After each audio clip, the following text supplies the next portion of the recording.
Hey, what's going on, everybody? Yugioh here, and welcome to another episode of Yu-Gi-Oh! Card Battle. I thought I saw something outside my window, but I had to do a quick little pause. Like, what the hell is going on out there? I don't know. I think somebody just murdered somebody, burning the body out in the back. Yeah, I totally just said that. But anyway, today's comparison, my computer cord's getting kind of weird and tangled up. So it's still flipping.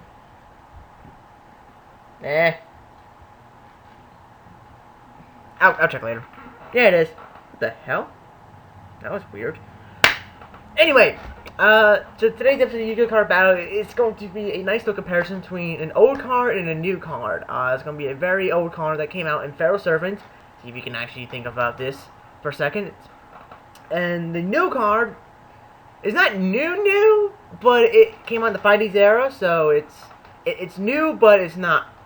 But it's old, but it's not super old, you know. I don't know how to describe it, you know. But anyway, let's get started with Jinzo. Let's take out this versus Naturia Barkion. Now, why am I making this comparison? I don't know, because I fucking feel like it. I feel like, you know, Jinzo just came to my head because of the fact of the Monarch deck that got top 4, main deck won Jinzo. And it kind of brought back memories of using Jinzo, and it's like, you know what? People have done, I was thinking of doing the comparison of Degree versus Jinzo, but you know, everybody's done that comparison. Let's just compare Jinzo and Barkion. Just for, why not scenarios? And I do like Jinzo a lot, I like Jinzo a lot. So anyway, let's get started. So both of these cards negate traps. Jinzo is a level 6 monster machine, of course, 2400 attack, 1500 defense. That all trap cards cannot be activated, and the effects cannot be activated. The effects of all face-up trap cards on the field are negated, of course. So, pretty much, this guy was the ultimate trap stopper back in the day. He was so powerful, he was at 1 for a good while. Because this guy was the shit. He was the big boss monster that when you summoned him, your opponent was just going, fuck. And the only way to really get rid of him was, of course, with the equip spells. Axe and Spare, United We Stand. Just, you know, different equip spells that boost up your monster's attack. Now there's another little combo with Jinzo. I think it was involved Amplifier. I think it was an equip spell card used for Jinzo that allowed you to activate your trap cards, but your opponent still couldn't use their trap cards.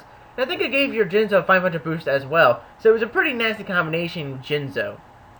Now, any old school player would know Jinzo and know the pain and torture that Jinzo brought to many of us players who couldn't get him. Now, of course, he came out at 10, which was also pretty bad. It was bad enough this card was powerful, but not only was he powerful, he came out at 10. So, for about 20 bucks at least, the store I went to was like 40 bucks for 10. I don't know if that was the original price for 10s. I think there was about 20, but it's like 40 bucks where I had to go. But, you know, for buy a 10, you get a Jinzo, which was completely, you know, stupid. So, yeah, Jinzo's used in multitude, not really multitude decks now. He was used a lot back then. Every once in a while, you may see him in Monarchs. He's used in the Horo stun, where you either use Jinzo or Decree with Horos, Black Flame Dragon, level 8, and Plasma to pretty much shut down your opponents from using any monster effects, spells, and trap cards. It's a really devastating deck if you can get it going. It can be a really powerful deck.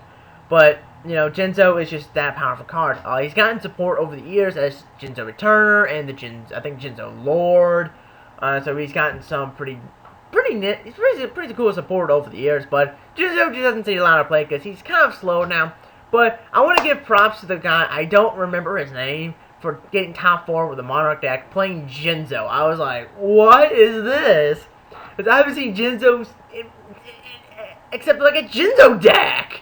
Or the stun deck, you know, I was really amazed. I was glad to see Jinzo in the main deck. It was like, wow, this is actually pretty cool to see this guy in a topping deck once again. So it was pretty nice. So anyway, let's get to Naturia Barkion. So Naturia Barkion, like I said, is a newer card than Jinzo is, but they both pretty much do the same thing, except, you know, Barkion is a little more lenient. Barkion, of course, is a level 6 synchro monster, not generic. Why am I saying generic? So apparently acquiring 1 Earth Tuner plus 1 more non-tuner Earth monsters is a generic level 6 synchro monster. In my world, apparently it is. So 2500 attack, 1800 defense. Um, During either player's turn, when a trap card is activated, you can mill 2 cards. Not mill 2 cards, you can banish. I'm thinking of Beast now. You can banish 2 cards from your graveyard to negate the activation of the trap and destroy it. And also Beast, and I don't remember having that up on in the card text. This card must be face up on the field to activate and resolve this effect. I don't remember that being in the effect, but I think that was in rolling. But they put it. I think they recently put that in effect. Anybody, does anybody know if that was in Barkion's effect before he got reprinted as a gold rare? I don't remember it being in his effect. I remember that being a ruling and then putting it in to make it more clear for people who may understand that. So anyway, Barkion here is used in 6 Samurais, used in anything they can bring out pretty much. Mainly 6 Samurais, you can bring them out in Naturias, but pretty much 6 Samurais is the big go-to deck to bring out Naturia Barkion. I have my own deck to bring out Barkion. It's my warrior deck, which I haven't fiddled with in a little bit. But Barkion is a really key card in shutting down your opponent, especially with the Naturia Beast Barkion Lockdown. It's a really devastating thing to pull off against your opponent, and it can really, really hurt, especially if you get Landorus on the field. Oh dear God, your opponent's now screwed. It's like, no, I can't do anything. So the thing with Naturia Barkion is he's best used with Naturia Beast because every time your opponent activates the spell, that's 2 cards. 2 more cards you can use for Barkion.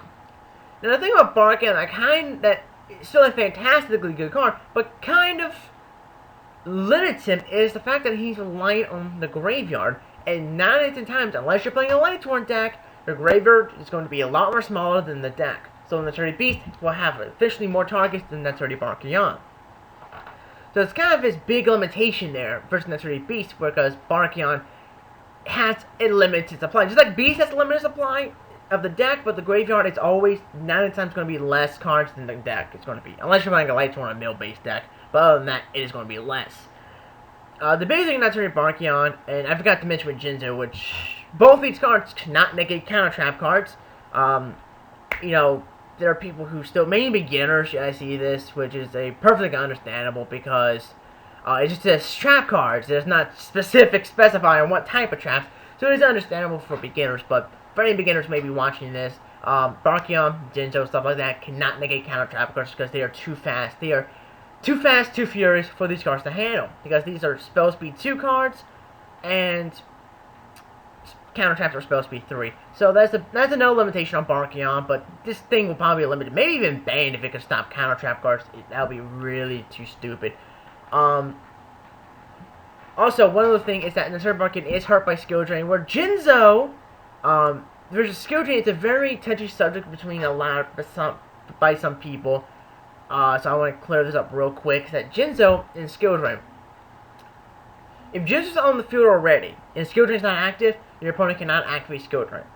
But if skill drain is on the field when Yugioh summoned, Yugioh's effect is negated because skill drain is already active on the field, so that will automatically negate Yugioh's effect. So I want to get that clear real quick because I still see some people wonder about that in terms of DE and stuff like that. But again, this is mainly beginner-wise, that people who are just starting out the game may not realize some of the rulings or may not know this stuff, because Yugioh has been around for a long time, and a lot of us, you know, older players know how Yugioh and skill drain stuff works. So Barkion, of course, is hurt by skill drain. Now, in terms of usage, Barkion takes a lot more usage because he has a lot more decks he can go into. Like Samurai, he can actually go in Sabers, which I forgot to mention. Sorry, Saber players, I forgot. I do like to play Sabers, and I forgot the deck. My bad. Just random Earth-based decks that you can bring up Barkion quite effectively.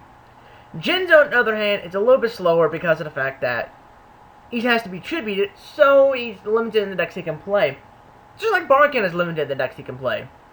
You can be played in. Yugioh is mainly limited to basically Monarch-based decks or decks that are based around Yugioh himself. So that's another thing about Yugioh that you might want to be wary of, but he's still a fantastically good card. I'll recommend mainly playing him in like a stun-based deck if you're playing Horos and Plasma, or a Monarch deck like the one that got top 4 at got 4th place at YCS Austin. Which again, congrats to the guy who did that. I'm really excited to see Yugioh in there. And Barkion here, like I said, He's limited to Earth-based cards, but at the same time, those Earth-based cards are usually decks, or like 6 Samurais and Sabers that can just like spam Barkion like no tomorrow. They just get Barkion out so much more faster. So in terms of availability, in terms of just usage right now, Barkion is definitely more powerful than Jinzo. But they both have stipulations. Barkion does allow you to use your traps, but at a cost to negate your opponent's traps, you have to banish 2 cards from your graveyard. So again, your graveyard is going to be more limited than your deck. Whereas Jinzo may negate every trap, but you don't have to worry about having to banish cards for Jinzo's effect. But in terms of usage and speed, Barkion's got Jinzo beat, hands down. Now, like I said, Jinzo is one of my favorite cards. I love Jinzo to death. I used to run a beatdown Monarch deck where I played 3 Jinzos, and it worked. I used that for I don't know how many formats. It was a fun deck to use. I think I stopped using that after Light of Destruction. I think a little bit after Light of Destruction I stopped using that deck, and I started using that deck. I don't remember when, but it was a good at least 5 or 6 formats I used that deck, and I used like 3 Genzos, so it worked out pretty well. But again, for speed, Barkion gets it, but for overall, just kind of usage in terms of effect-wise, the fact that there's no cost of activation, I prefer Jinzo's effect, because there's no cost of activation. Sure, you can't use your traps, but at the same time, you don't have to rely on your graveyard to use his effect, unlike Barkion. But Barkion is more useful because the amount of decks it can be played in are much more faster than the decks that Jinzo can be played in, and much more powerful. So, give me your thoughts in the comment section below. Naturia Barkion or Jinzo? Which one do you prefer? Which one do you like to use more? Which one do you think is the best choice in terms of the decks? Like I said, I think Barkion in terms of speed, but in terms of effect, Jinzo's got it. I just prefer Jinzo's effect overall than Barkion's, but Barkion's got the speed. He's got more speed going towards him. So anyway, comment, rate, subscribe, and bye.